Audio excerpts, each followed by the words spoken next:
আসসালামু আলাইকুম। শাওলিন কিচেনে সবাইকে স্বাগতম।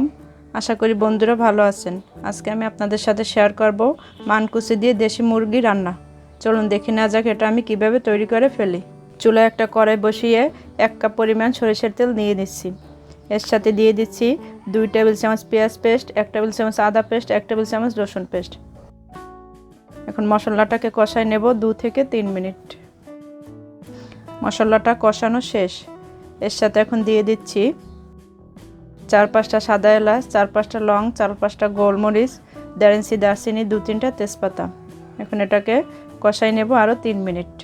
কষানো শেষ। এর সাথে দিয়ে দিচ্ছি 1 চা চামচ হলুদ গুঁড়া, 1 চা চামচ মরিচ গুঁড়া, 1 চা চামচ ধনে গুঁড়া, 1 চা চামচ জিরে গুঁড়া, লবণ স্বাদ মতো। এখন সামান্য পানি নিয়ে এটাকে কষাই দেব 4 থেকে 5 মিনিট। মশলাটা কষানো শেষ। এখানে আমি এখন দিয়ে দিচ্ছি মিডিয়াম সাইজের 2টি দেশি মোরগ। এটাকে কেটে ধুয়ে পরিষ্কার করে নিয়ে নিচ্ছি। এখন এই মাংসগুলোকে কষাই নেব 5 থেকে 7 মিনিট। মাংসগুলো কষানো শেষ। এর সাথে এখন দিয়ে দেব 1 কেজি পরিমাণ মান কচু। এটাকে আমি কেটে ধুয়ে পরিষ্কার করে নিয়ে নিচ্ছি। এটা এখন মাংসের সাথে দিয়ে দেব। এখন এটাকে নেড়ে চেড়ে ভালোভাবে মিক্স করে নিচ্ছি। এখন ঢাকনা দিয়ে ঢেকে এভাবে কষাই নেব 8 থেকে 10 মিনিট। মাঝে একবার আমি এটাকে নেড়ে নেব। মাংসটা কষানো শেষ। এভাবে মাংস কচু যত ভালোভাবে কষাই নেবেন এটা খেতে ততটা মজা হবে। এর সাথে এখন দিয়ে দিচ্ছি 1.5 কাপ পরিমাণ ফুটন্ত গরম পানি। যেহেতু এখানে আমি কচু তরকারি রান্না করি এর জন্য এখানে গরম পানিটা দিতে হবে। এখন ঢাকনা দিয়ে ঢেকে এভাবে রান্না করব 12 থেকে 15 মিনিট।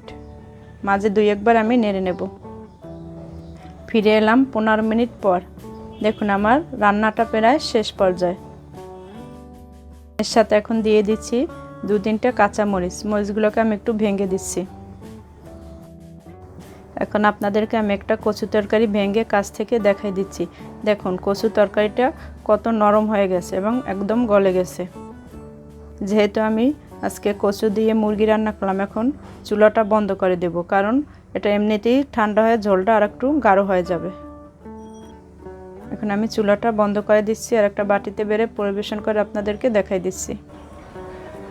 দেখুন বন্ধুরা, কচু দিয়ে মুরগি রান্না করে আমি একটা বাটিতে বেড়ে নিয়েছি।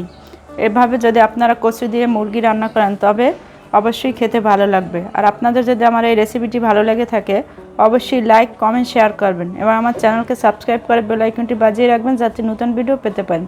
সবাই ভালো থাকবেন, সুস্থ থাকবেন। আল্লাহ হাফেজ।